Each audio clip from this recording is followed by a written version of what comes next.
Welcome to tonight's event with Professor Baskın Oran. My name is Ayşe Zarakol. I'm a reader in international relations at the University of Cambridge, and I will be hosting this event tonight for CEFTUS, and I will also be moderating your questions. If this is the first CEFTUS event you're attending, I should mention that this is an independent and non-partisan organization based in London, aiming to build bridges between the UK, Turkey, and the broader region of Turkey, providing an open forum promoting expert opinions and debates focusing on Turkey-UK relations, foreign affairs, economic issues, and social developments in Turkey. I will, I should outline how the event is going to proceed. First, I'm going to introduce Baskın Oran, and then he's going to take some time to summarize his book. Tonight's event is mainly a discussion focused on his most recent book, but really all of his body of work on minorities in Turkey. And after we hear from Professor Oran, I'm going to be asking him a few follow-up questions about the project. And while we have that conversation, please put in the chat your questions, and I will be collecting those questions and asking them to Professor Oran at the end of this evening. So please feel free to submit your questions there. We've already received some questions from email, and I will try to incorporate those questions to our discussion as well. So without much further ado, let me say a few words to introduce our speaker. Baskın Oran is a professor emeritus of international relations from the School of Political Science, Ankara University. I asked him how we would like to be introduced in this event, and he sent me a number of biographies, and they all note, so I think I should note, that as an assistant professor at Ankara University, he was dismissed 4 times by the ruling military juntas for a total of 9 years in 1971 and in 1982. He's the editor he's the author and editor of 26 books, 4 of which are also published in US, France, and Iran, that deal with Turkey's international relations, nationalism, minority rights, political satire, and also with oral history. As a member of the Prime Ministry's Human Rights Advisory Council, he wrote the controversial Minority and Cultural Rights Report in 2004, which set a milestone in Turkey's debate on minority rights. He was also, in 2008, one of the 4 co-launchers of the controversial campaign signed by 33,000 Turks, Apology from Armenians, which called for a collective apology from the Turkish side for the great catastrophe of 1915. He continues to, publish both academic books, but also pieces for general audience at artgerçek.com and ahvalnews.com.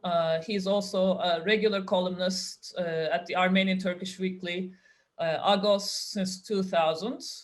And he has served as the National Liaison Officer at the European Commission Against Racism and Intolerance, and he was also a member of the official Wise People Committee during the abortive Kurdish peace process in 2013. So if you want to really hear from somebody who's both researched but also lived the dynamics of minority rights in Turkey, you cannot find a better expert than Professor Oran, and we are very privileged to hear from him tonight. So with that, I will turn to our main speaker, and he's going to give us an overview of his most recent book on minority rights. Thank you.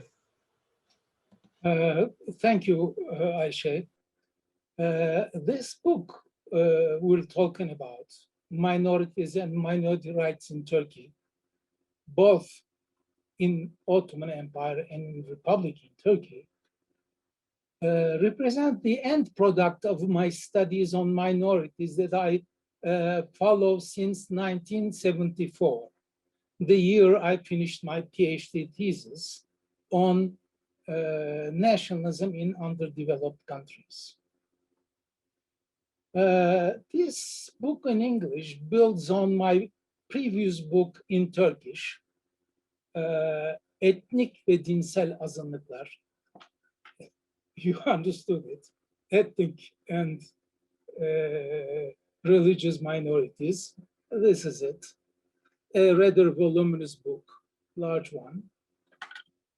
This book in English we're going to talk about today is both an abbreviated and, in a sense, more detailed version of this volume in Turkish. The reason for abbreviated is that I have removed all general information that the interested reader might find in other books. Anyway, they don't print books more over 300 pages in the United States. And in regard to details, I have provided more information on minorities in the Ottoman Empire and the Republic of Turkey that the very same reader could not find collected in one single book, especially in a way updated till the end of 2020. Now, chapter 1 displays the main concepts used in the book. This is very important, of course. First of all, definition of the minority concept. A minority must be different from the majority in many ways. Race, color, religion, language, traditions, etc. A majority must be numerically inferior to the people at large, must be non-dominant. For instance, the rulers of South African Republic during the apartheid regime, the whites were only 20%. They ruled 80%. Must be a citizen of the country in contradistinction with foreigner. Foreigner is a different concept. And finally, must have a self-consciousness of being and staying different from the majority. That means assimilated persons do not count as minority. This consciousness we talk about can be quite significant in two ways. In terms of space and in temporal terms.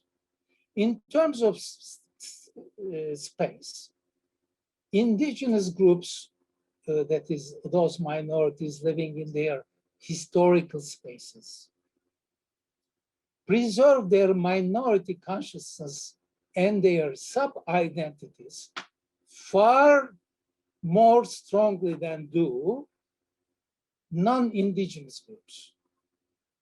And especially if The former,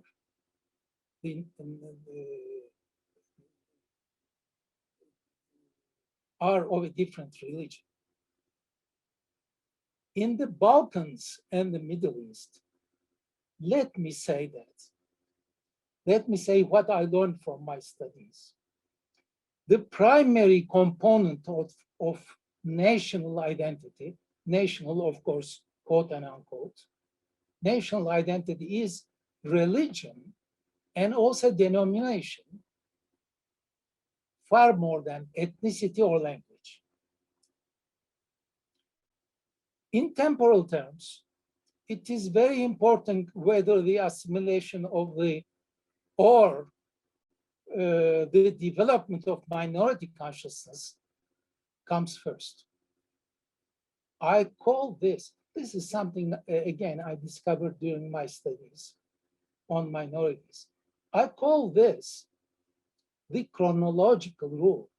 And I contend that if a national economic market takes shape before minority consciousness, then the minority consciousness has little chance to emerge because this market tends to assimilate differences. In the reverse situation, that is to say, if the minority consciousness emerges before the development of a national market, then all forms of state effort towards forced assimilation serve only to strengthen and even sharpen minority consciousness. This is very important for Turkey, as far as Kurds are concerned, of course. In chapter 1, I also defined and tell about the characteristics of the host state. Host state is, of course, the state where the minority lives. It can be an empire, a nation state, and a nation state. An empire is, of course, all these are defined properly. An empire is a loose confederation of a very different entities in language, religion, customs, etc. A national state defines the nation as the source of sovereignty. But a nation state, mind you, is different, takes the identity of the dominant ethno-religious entity as the only permitted identity. Right here, one should also mention the concept of revolution from above.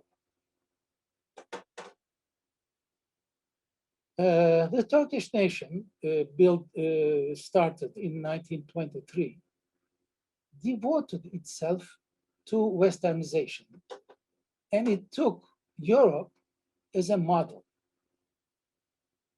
And applying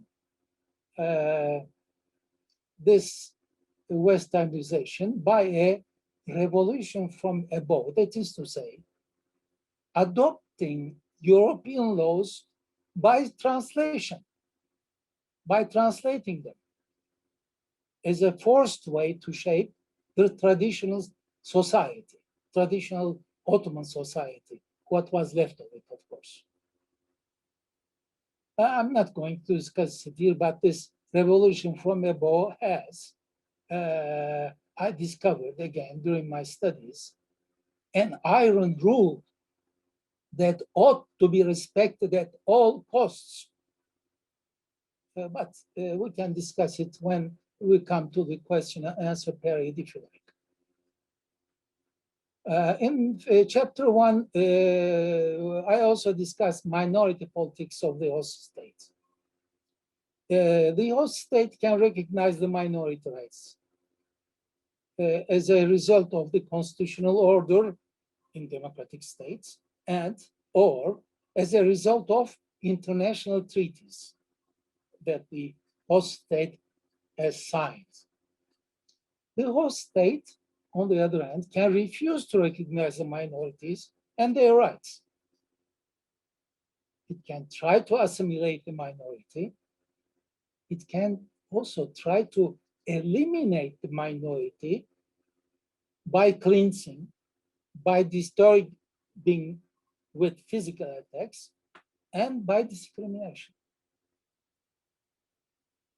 Chapter 2 focuses on minorities in the Ottoman Empire. It explains the Ottoman millet system. Millet, by the way, means religious community. Millet system's roots in the conditions prevailing during the early years of Islam, that is to say the 7th century, and how the notion of minority protection that first emerged in Europe in the 16th century resonated in the Ottoman Empire. The effects of these European influences are also discussed in this chapter 2 and are followed through. The capitulations extended to some European countries. The bilateral and collective protection treaties imposed by major European powers to safeguard Christian minorities, not Jews, of course. And the policies of a major international organization at that time, the League of Nations, founded in 1920. In chapter 3, I offer a map of minorities in the Republic of Turkey.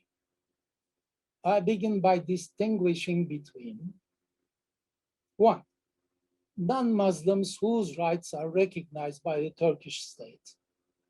The Rums. Rum means a Greek Orthodox minority. Rum in Turkish comes from Rome, Roman, Eastern, because Byzance was the Eastern Roman Empire. The Rums, Armenians, and Jews, and to a certain degree, the Syriacs, sending as Assyrians, and non-Muslims who are not recognized officially. The Yazidis, Jehovah's Witnesses, Protestants, etc. I then consider Muslim ethnic groups such as Kurds and Alawis, who are accepted as minorities according to international standards today, but not accepted by the Turkish state.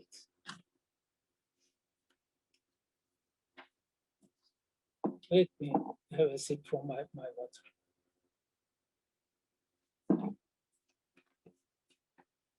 Chapter 4 is devoted to Turkey's international obligations regarding minority rights. There I begin with the discussion of minority-related provisions of the Lausanne Peace Treaty of July 1923 and carried out under the auspices of the League of Nations that I already mentioned. And then I consider the problems of their implementation, the implementation of the provisions of Lausanne by the Republic of Turkey. This treaty recognizes only non-Muslims as minorities. But something that many people don't know or don't want to know, it recognizes language rights to all Turkish citizens. These rights were never implemented.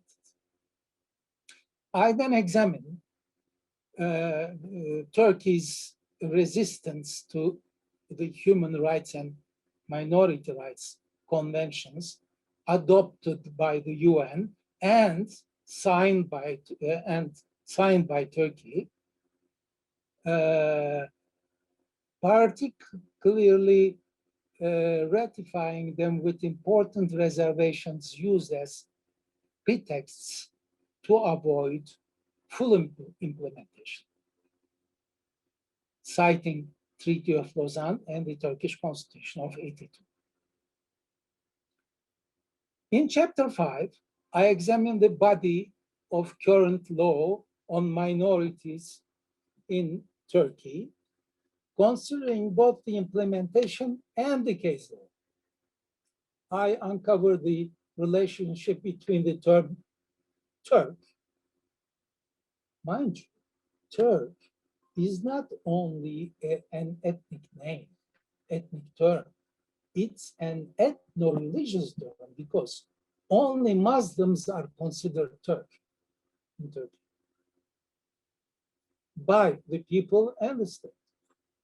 And the concepts of race and religion, as expressed in the various constitutions and laws issued since the start of the Republic, since the 1920s. I then turn to the implementation of current laws for various minority groups mentioned in Chapter 3. I conclude this Chapter 5 with an explanation of the underlying philosophy of minority policies and how the high courts have handled the cases decided upon by the European Court of Human Rights. In that, especially considering the Constitutional Court and the Court of Cassation decisions concerning the non-Muslims and the Alevis in particular. You will perhaps remember that a critical period for the advancement of human rights and minorities in Turkey occurred in the beginning of 2000s, when the parliament adopted a series of reform packages in order to harmonize the country's laws with those of the European Union in order to enter the European Union, of course. In Chapter 6, following a discussion of these very radical democratic reforms, the most radical carried out since the establishment of the Republic, I examine how these reforms have been implemented. Although I place emphasis on the problems surrounding non-Muslim charitable foundations, I also explore the reforms related to the Kurdish question and their implementation. In the second half of the chapter, I trace the process of deviation from these reforms after 2005, and especially after 2013, by examining the later laws and practices that undo or undermine these reforms, and I discuss their implications, particularly for the Kurds. Under a separate heading, I analyze in depth and with numerous examples the deterioration under the state of emergency declared in response to the July 2016 coup attempt. In Chapter 7, I examine the ideological roots of the repressive and discriminatory mentality and philosophy that has been shaping the democracy and minority policies in Turkey today. And I analyze the consequences of this mentality with a special emphasis on hate speech and discrimination. In Chapter 8, the final chapter, I summarize the culminating impact of the issues and policies discussed in the previous chapters and discuss their future implications for both the state and the people of Turkey. This is how I can summarize the book. Ayşe. Yes, thank you very much for that. As our audience can tell, it's a very comprehensive project, historically, but also bringing us up to very recent developments. And I have a number of follow-up questions that that deal with the entirety of the book, and I also encourage the audience once again to submit their questions as well while we have our Q&A. So my first question has to do with this impression that that people have, even outside of Turkey, of the Ottoman Empire having been much more tolerant than other perhaps empires. And I wanted to ask whether that impression is correct, or is just, you know, a notion that people happen to have. And we also got a question over email from I think one of the attendees that speaks to the same matter, and I want to read that because maybe you can also answer that question while you're answering mine.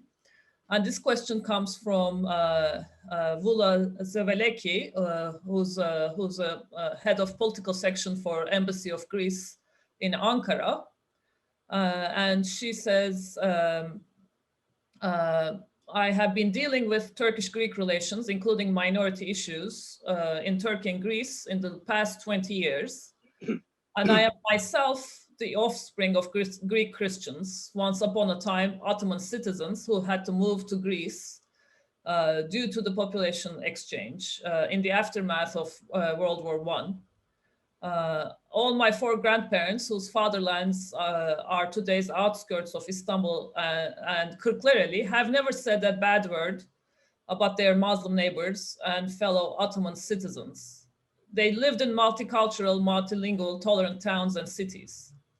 Having read quite a lot in the past years, I'm still trying to understand the real sociopolitical reasons why and how previously tolerant Ottoman societies of Turkish descent have turned today's narrow-minded people, prone to conspiracy theories about the role of and contribution of minorities in modern Turkish society. I have a second question about the Republican period, but maybe we can start here. You know, how was the Ottoman Empire different from its treatment of minorities, and then maybe we can talk about why and how that changed. Yeah. Okay, Ayşe. The impression that the Ottoman Empire was tolerant towards minorities is not an impression. This is a fact. Let me start by saying that this tolerance is in no way particular to the Ottoman Empire. It's a particularity common to all classical empires: Roman Empire, Byzantine Empire, Holy Roman Empire in Europe. The empires did not interfere with the language, religion, customs, etc. of their subjects, as long as these minorities did not challenge the emperor, and as long as they paid their taxes. As simple as that. Of course, it was totally logical to respect all these differences for an empire, while, of course, maintaining a certain sense of justice, for at least two reasons. One, distances were too great and the means of transportation too weak. When there was an uprising somewhere, it took months to get there and repress it and come back to the capital. And the second reason, various differences, language, religion, etc., were too great to overcome. And there was no common ground to assimilate these differences. No common ground. Of course, this is true about classical empires, but coming to colonial empires during the imperialistic periods, the last 25 years of 19th century, colonial empires do not generally embark on assimilation either, but for a different reason. Generally, the imperialist nation state born at that time does not wish to assimilate the colonial peoples because it looks down on them. This is why assimilation and segregation do not go together. Coming back to the Ottoman Empire, a classical empire, as I said, differences among the ruled peoples were too great to overcome, also because the empire always extended towards the West, and this West was Christian. When Mehmet the Conqueror, who took to Constantinople in 1453, when Mehmet the Conqueror took the city, he realized that 60% of his empire had come Orthodox Christian overnight. It was impossible to govern all these people by a system based on Sharia, and so on. Therefore, the empire's millet system, let's remember, millet means religious community. The millet system was set up, and it was made up of two very asymmetric elements. One, those who rule and judge, the Muslims, milleti hakime. Two, those who were ruled, dominated, and judged, the non-Muslims, milleti mahkume. It comes from hüküm. The non-Muslims, let me define it, they were recognized as the people of the book, ehli kitab. This category enjoyed a very significant degree of bestowed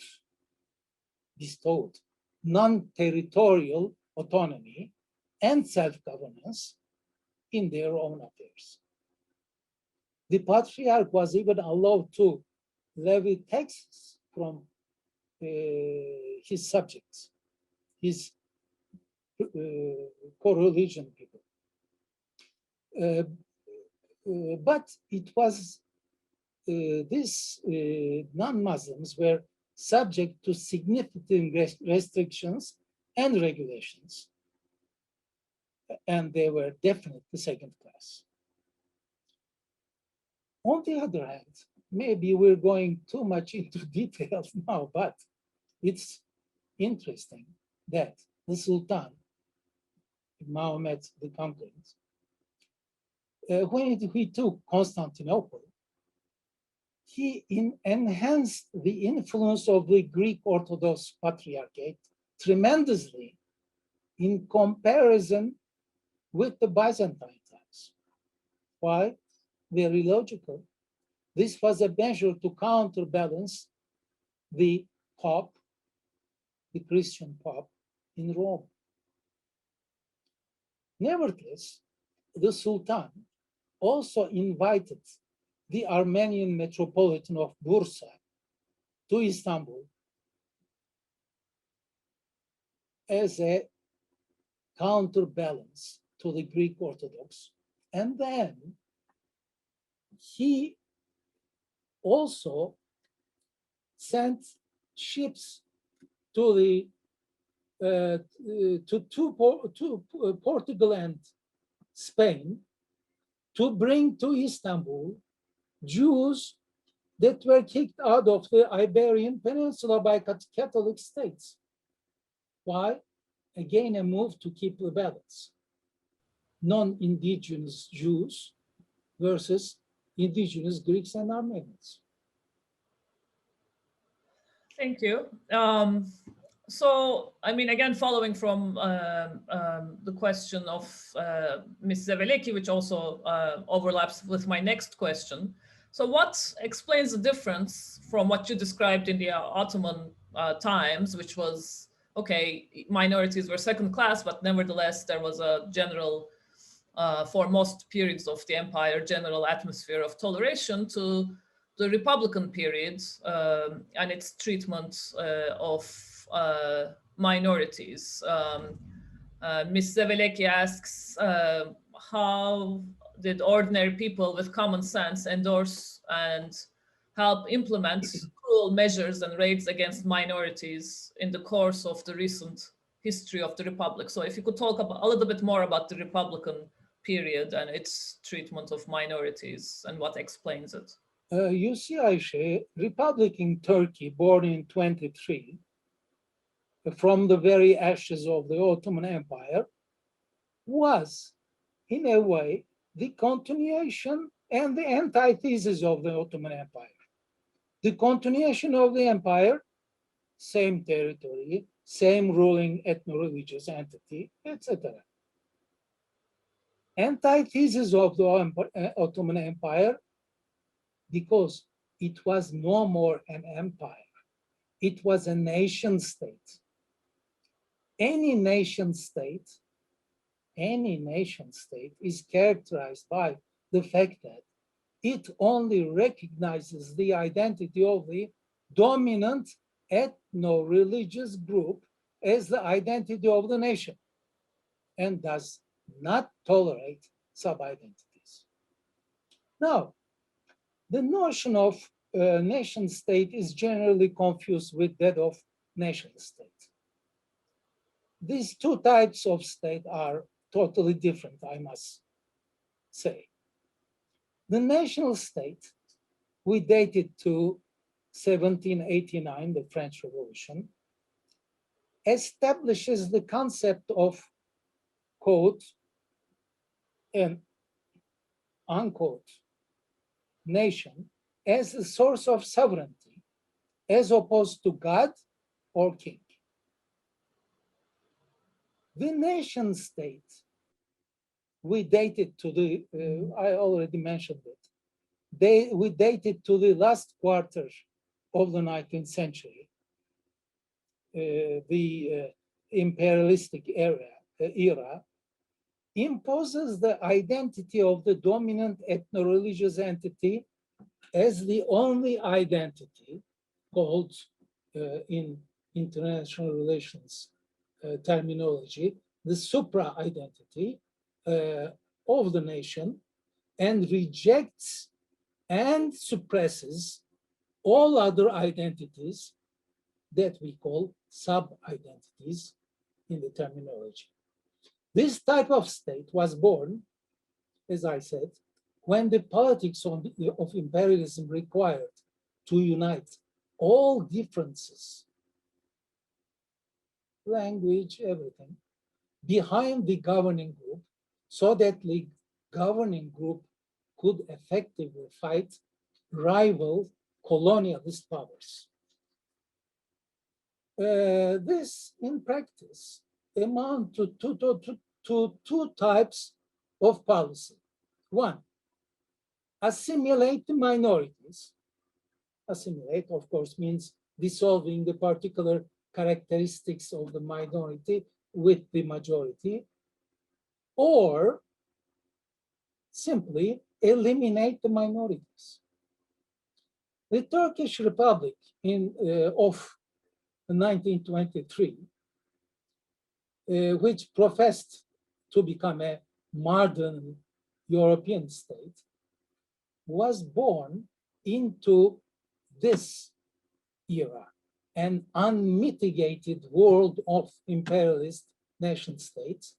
And in a few years, this environment would become an again, an unmitigated world dominated by ultra-nationalist systems, Nazism and fascism.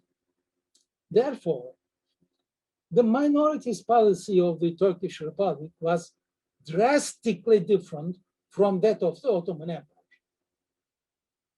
except for the last 10 years of the Ottoman Empire, dominated by young Turks, who, by the way, were the ones who established the Republic in 1923.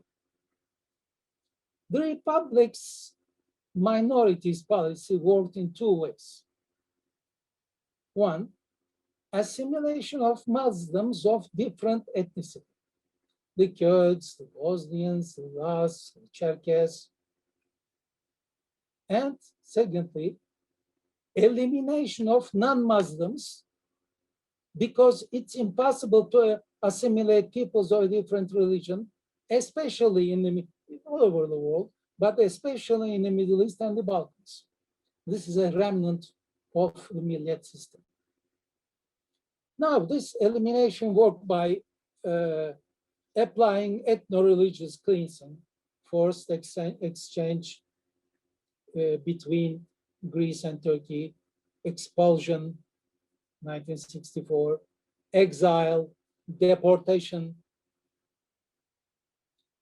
and also compelling the minority to disappear by applying physical attacks on it and discrimination.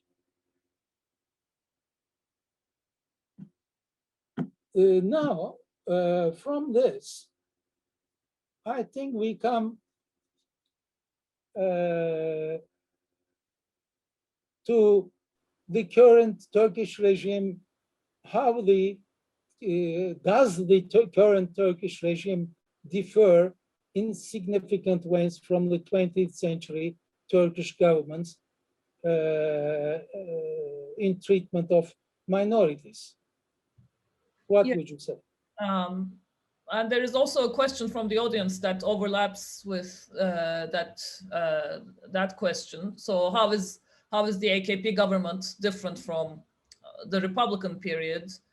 So Aslı Elitsoy asks, although the AKP government initiated some cultural reforms initially, the beginning 2000s. Yes. Later on, it has shifted to the securitization of the Kurdish question again. What could be possible reasons of this shift? So if you could speak up a bit generally about how the AKP period has differed from the Republican period, but then more specifically about the Kurdish question and what explains that shift. Now, Ayşe, if by the term minority, we refer to non-Muslims, there is not much left of them in numbers because of pressures of the nation state during 80 years. For instance, at the beginning of the Republic, there were some 120,000 Greek Orthodox called Rum, I already mentioned, from Eastern Roman Empire. Now there are only 2,000 Rums, and all living in Istanbul. All non-Muslims in Turkey now amount to less than 1 per 1,000 of the Turkish population at large. In the beginning of 2000s, 2001, more precisely, October 2001,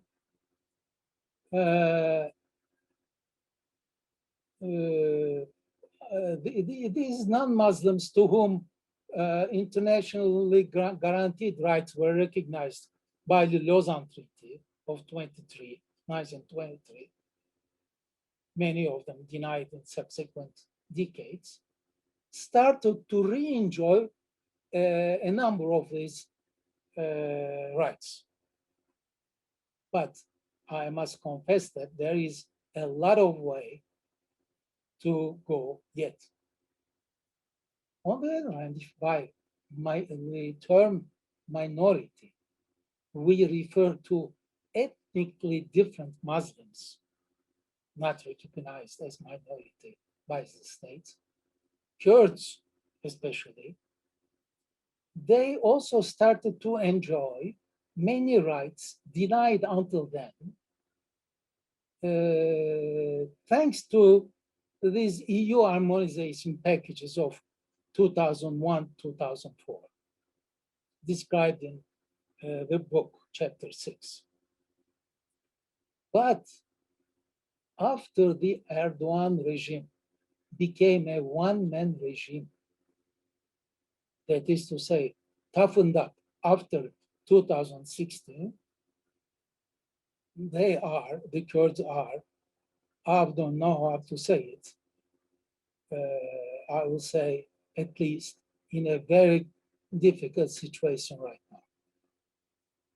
The Democratic Party of Peoples, HDP, which mainly represents the Kurds in the parliament, but nevertheless is formed of Turks, Kurds, Syriacs, Assyrians, Armenians, is now in the process of being closed, unfortunately. Last year or 2 years ago, one MP from HDP who used the term Kurdistan during his speech at the parliament was fined to a cut of 2/3 of his monthly allowance and was banned from entering the parliamentary audiences for 2 days. Another HDP MP, an Armenian, who used the term Armenian genocide in his speech, was banned for 3 days. If the MPs in the parliament don't enjoy democratic rights, think of the rest. Okay, thank you. I have a follow-up question on other Muslim minorities in Turkey, which actually overlaps with the question we got from the audience, from Yasmin Ayture, who asks, you say that individuals must have an intention to remain different from the majority in order to be minorities. Can they not want to be both, to fit in and be a part of society while still retaining their own ethnic identity? And my question follows from that, because in Turkey we have the example of Laz or Cherkes, the Circassians, who are sometimes held up in domestic discourse as good minorities who have successfully assimilated while retaining some elements of their identity. So how would you explain, like, how does your book deal with groups such as these, and how are they different from, for instance, the Kurds? You see, Ayşe, ethnically different Muslim groups have assimilated because the what we call, quote and unquote, national economic market assimilated them before they acquired a minority consciousness. Because the national economic market assimilates people.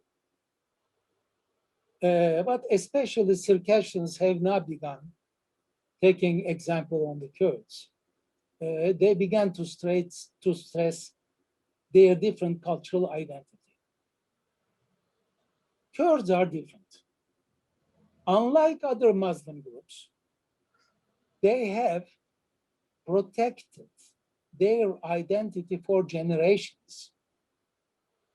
And except for some living in large cities in western provinces of Turkey, like Istanbul, etc., they have not assimilated. Some would ask why and how. Kurds' successful resistance to assimilation can be attributed, I think, to several factors. One, population and density. In addition to being far greater in numbers than the other Muslim minorities, some 18 to 20 millions. The vast majority of the population, Kurdish population, has long lived in a specific geographic region, constituting the majority in many provinces in eastern and southeastern regions of Turkey. Secondly, geography. The landlocked and mountainous character of the area was not conducive to Kurds' participation in and integration into the national economy, and led them to their relative isolation, both economically and culturally. This isolation was facilitated by a specific state policy known to be designated, designed by Field Marshal Fevzi Çakmak in the first years of the Republic, that deliberately intended to limit the Kurds' access to the outside world by not building roads into that area, for instance. But in contrast, Kurds maintained ties with Syrian and Iraqi Kurds over the border, some of whom happened to be relatives, Shia relatives, separated as a result of the Lausanne Treaty frontier lines. And they continued with their traditional economic relations as nomads or through cross-border smuggling. Thirdly, as a result of this seclusion, Kurds have long preserved their pre-capitalist mode of production and lifestyle compared to the rest of the people in Turkey. Fourthly, as I indicated earlier, indigenous minorities are known to be more ambitious in protecting their particular identity compared to the non-indigenous. As indigenous people who lived in Anatolia well before the arrival of Turks in the 11th century, Kurds hold a significantly different position than other Muslim groups that arrived through migration after the establishment of a state, be it the Ottoman state in 1299 and the Republic of Turkey in 1923. The state repression and pressure also reinforced the Kurds' sense of identity, because such a repression, I try to say, also serves to sharpen minority consciousness after this consciousness once emerges. Let's not forget that Kurdish consciousness started at the latest in the beginning of 1960s, while the economic market of Turkey was set up after the second half of 1980s. And finally, the Kurds were dominant in the region. They constitute the overwhelming majority in eastern and southeastern Anatolia, and they represent the predominant culture. They have produced important literary works that influenced other minority groups in the region, including Christian minorities, such as Armenians and Syrians, Assyrians, let's say, who were gradually assimilated into Kurdish culture and adopted Kurdish as their language. For instance, the wife of Hrant Dink, my great friend, who founded the Armenian newspaper in Turkish, Agos, where I write every week since the year 2000. His wife learned Armenian and Turkish after she came to Istanbul and learned them from Hrant, simply because her mother language was Kurdish. She was the daughter of the head of an Armenian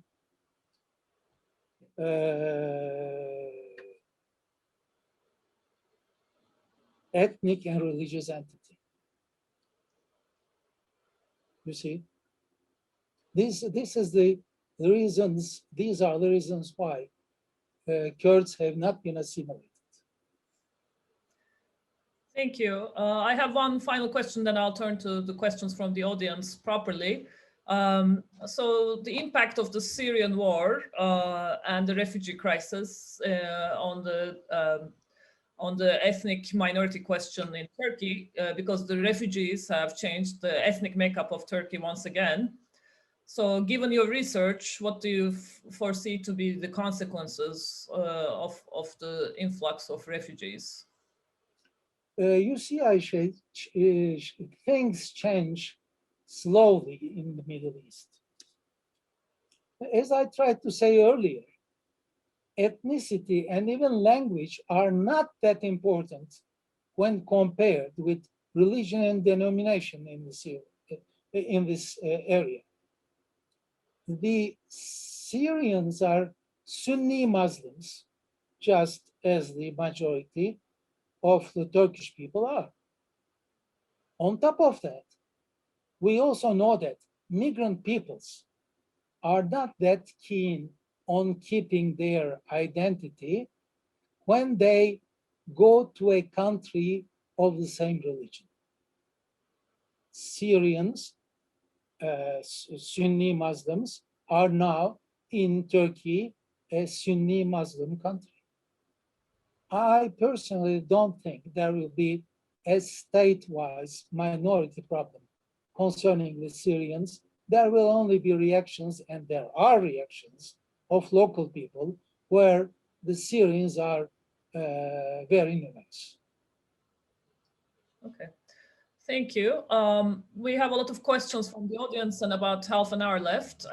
So I will, I've tried to incorporate them as they came into the question I was going to ask, but now I will try to go in order that of the way that they came, order that they came in. But if possible, I will try to combine questions again. So the first question is from Fidan Osman, and she asks, in your opinion, how has the Gezi project shaped, reframed issues of dissidents against an increasingly hegemonic regime in Erdogan's Turkey? And I suppose, since we're talking about minority rights, perhaps in relation to minority rights, we should add. Yeah. Erdogan's regime was not oppressive until the Gezi incident. The Gezi protest scared him. And after the Gezi protest, let's not forget, came a very, very important, how should I say, the 17 and 25 December 1913 incidents that questioned the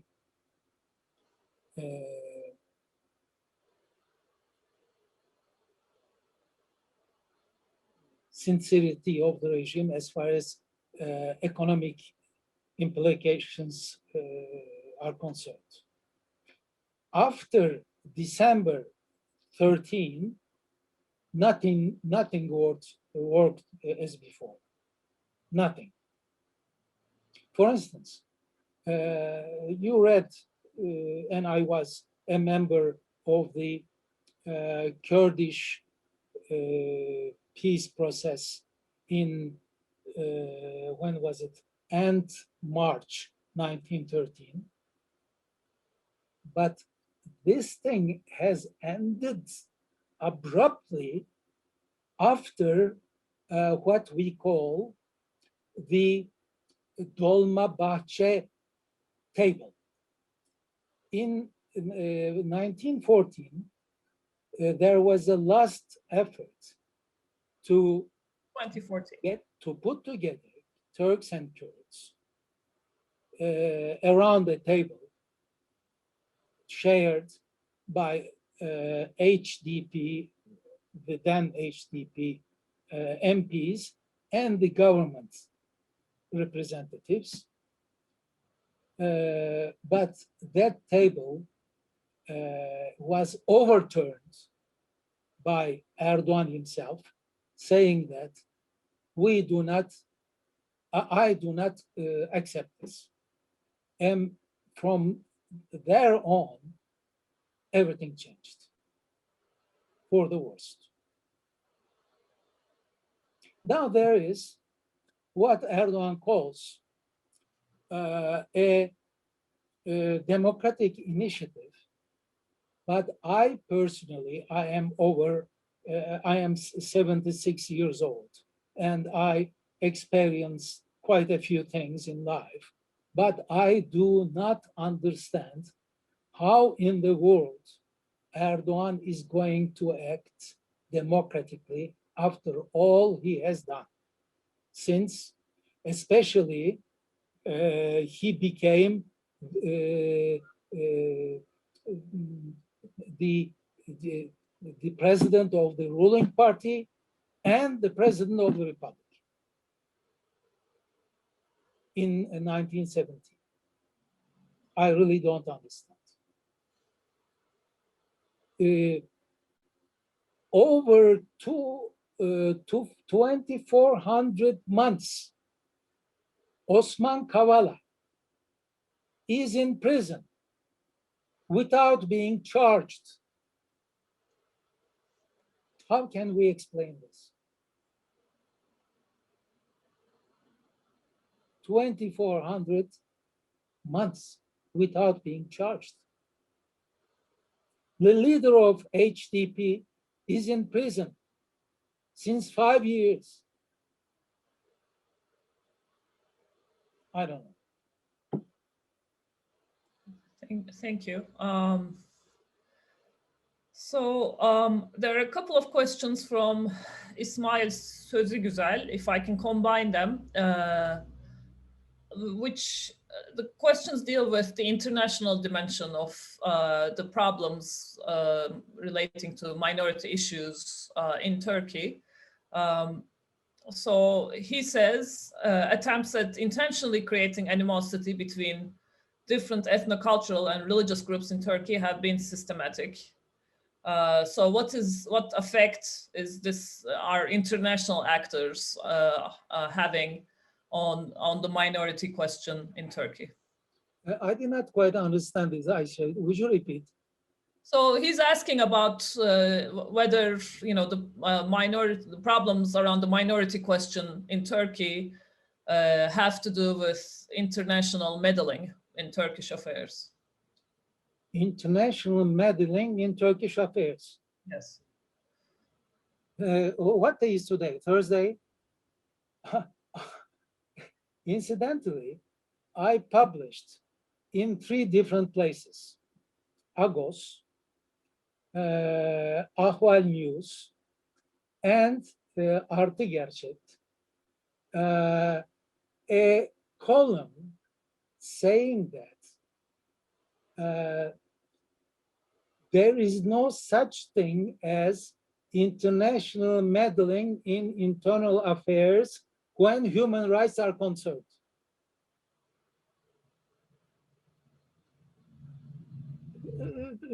Let me give you an example. At the start of the Republic, the foundation document of the Republic is Lausanne Treaty.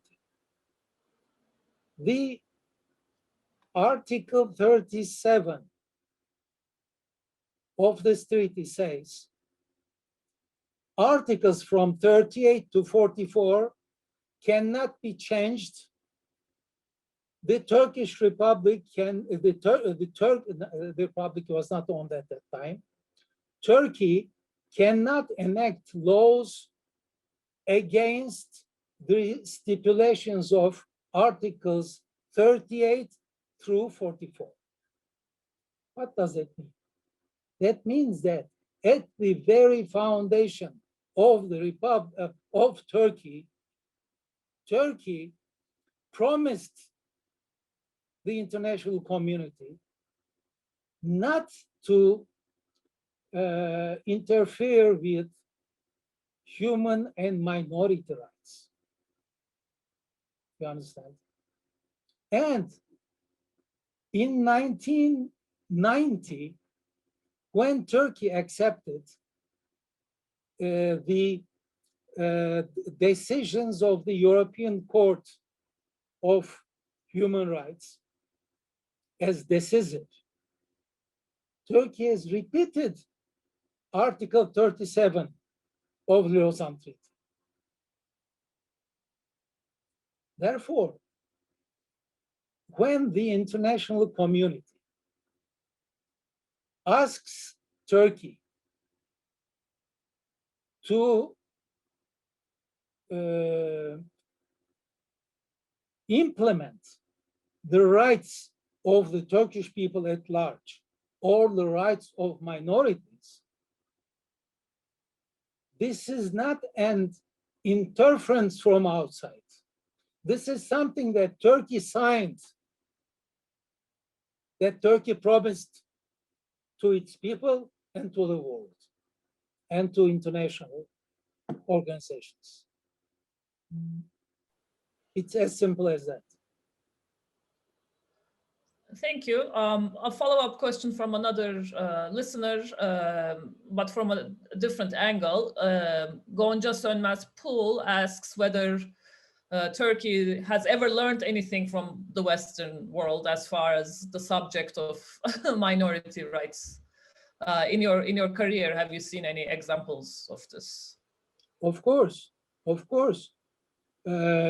Turkey enacted unbelievably important laws under the name of EU harmonization packages. And they were introduced by the AKP government itself. And let me remind everybody that the AKP people to start with, the AKP government in May 2004 added a sentence to Article 90 of the Turkish Republic, saying that if domestic laws are in conflict with international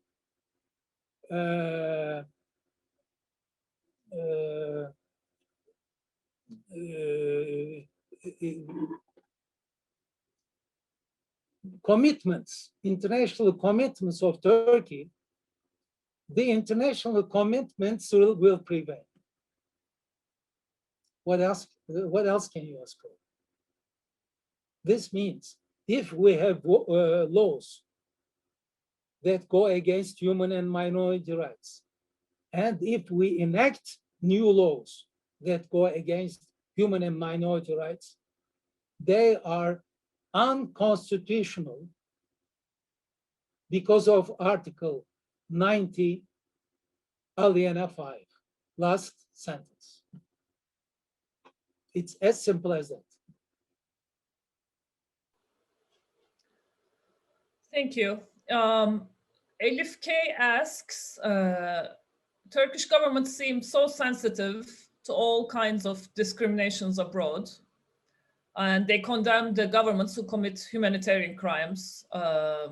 So how come they don't show the same sensitivity to minorities in Turkey?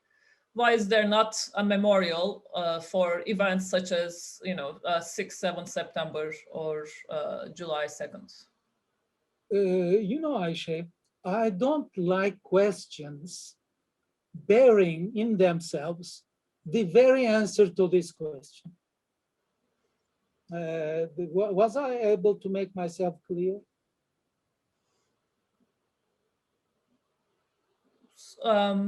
Okay. The Turkish government does not like to see Muslims oppressed abroad, in Europe, for instance. And the question, if I'm not mistaken, is asking, how come the Turkish government oppresses its minorities, be it Muslim or non-Muslim? This is what the nation state is. This is what the nation state is. As simple as that. Okay. Thank you. We have a question from Michael R. About the position of the Jewish community in Turkey today. Could you say something about that? The Jewish community is composed of 95% of Jews who were brought from the Iberian Peninsula by the Sultan's ships. I tried to explain why, as a countermeasure to the Rum and the Armenians, for the sheer fact that migrated people are not very keen, do not want, let me put it this way, do not want to clash with the host state. Therefore, the Jewish minority has never been a problem for the Turkish nation state.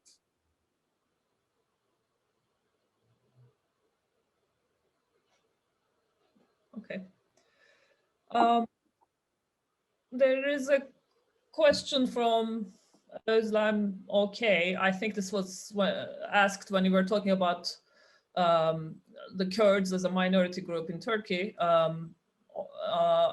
Ayşe, let me interrupt you for a second. Okay. Here we called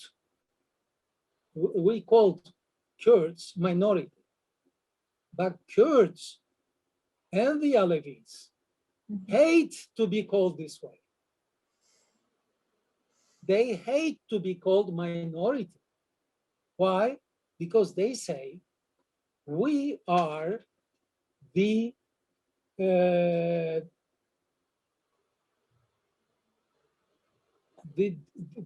real and dominant people because we are Muslim. I don't like that approach because that approach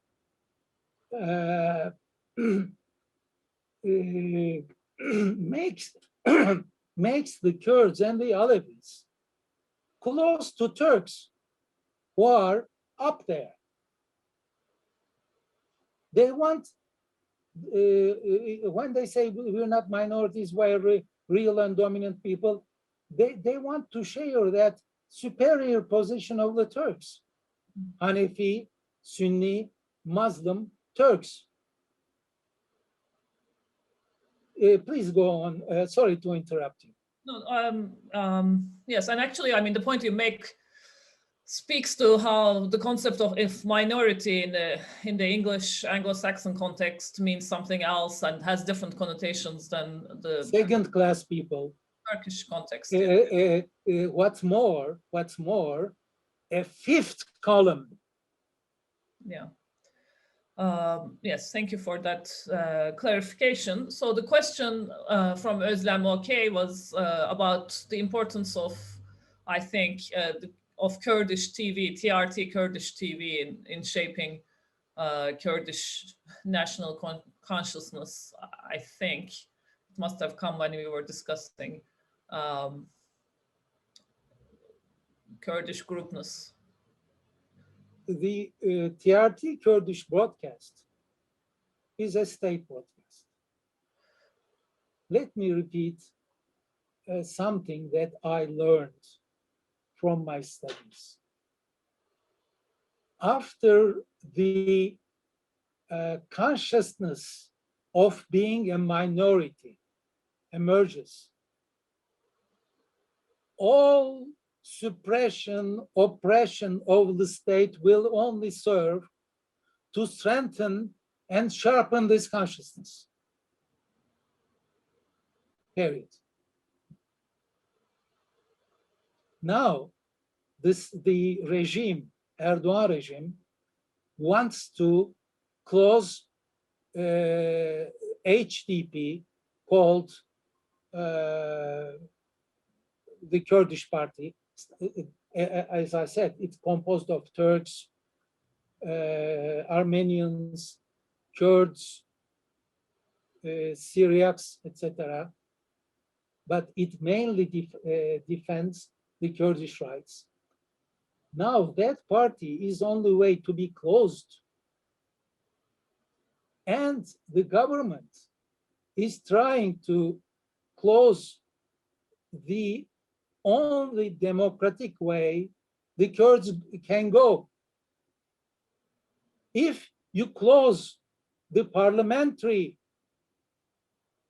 way, what do you leave? What do you want the Kurds to do? Stay in the mountains. Therefore, if I were a very conservative Hanefi, Sunni, Muslim Turk, I would have helped a HDP, Democratic People's Party, to become stronger so that the Kurds go the parliamentary way instead of going the mountain way. Thank you. There is a question that came as a direct message to me, which is interesting. I wonder if we can speak to it. So from Saskia Schaefer, a question about Uyghur refugees in Turkey, and if you know about their situation or how they're being dealt with right now. As far as we learned from all kind of international sources, the Uyghur minority, a Muslim minority of Turkic source, is being destroyed in China. But it's very surprising that the Erdogan regime has said nothing against that suppression. I do not dare to comment on this because I do not have enough evidence. But Turkey does not not Turkey. This is not Turkish foreign policy. If anyone says it's Turkish foreign policy, this is not Turkish foreign policy. This is Erdogan foreign policy. Since 2000, 17 or 18. This is Erdogan's foreign policy. Erdogan does not want to pursue politics that challenge Russia or China. This is it. Therefore, I suspect that the regime stays very silent on the Uyghur minority. Thank you. I think I can see only one more question because discussion has broken out in the chat that's going in parallel as we speak.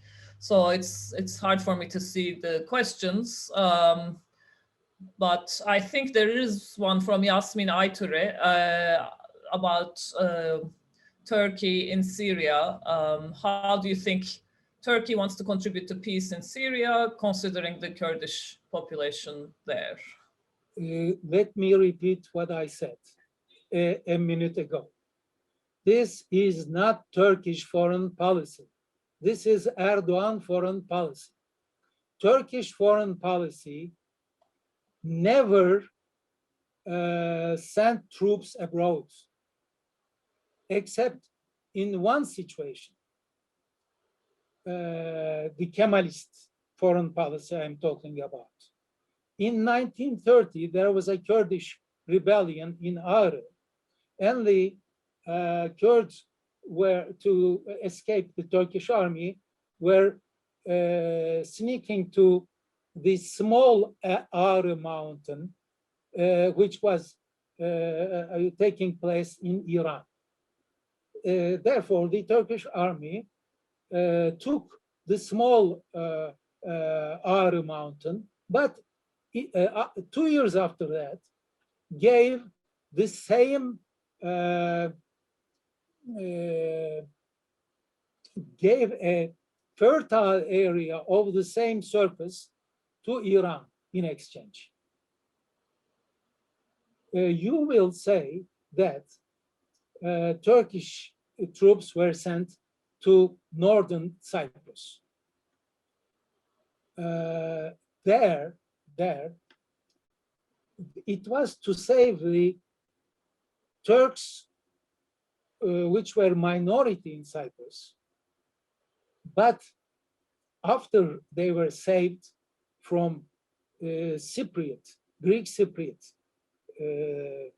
suppression, the army didn't come back. Do you remember what the British foreign minister, what was his name?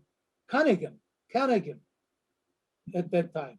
Cunningham said, now you muster northern Cyprus, but in some time you will regret that you did it. And he was right. He was right. Now the northern Cyprus people, the Turkish Cypriots are not at all happy with the 40,000 strong Turkish army being there. Turkey exports its undemocratic principles to a democratic northern Cyprus.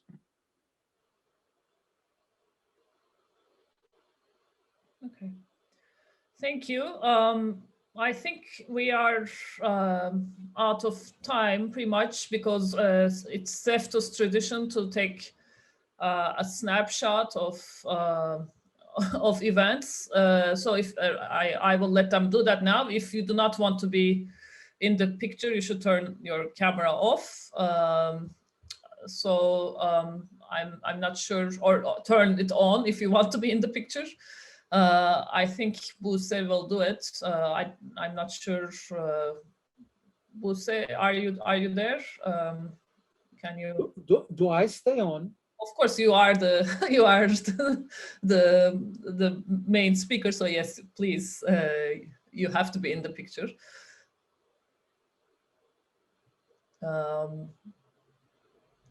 So while she gets ready to do that, please join me in thanking our speaker, Professor Baskın Oran, for taking this time to go over his book and his long career of insights on this issue. So thank you very much for all of that. Buse, have you taken the photo? I'm not sure if that's happened. Yes. So yes, okay, yeah. So she says she has done it. So thank you once again, and thank you for coming and for your questions, and hope to see you at another CEFTUS event. Thank you. Thank you very much, Ayşe and Buse, and thanks to all who participated.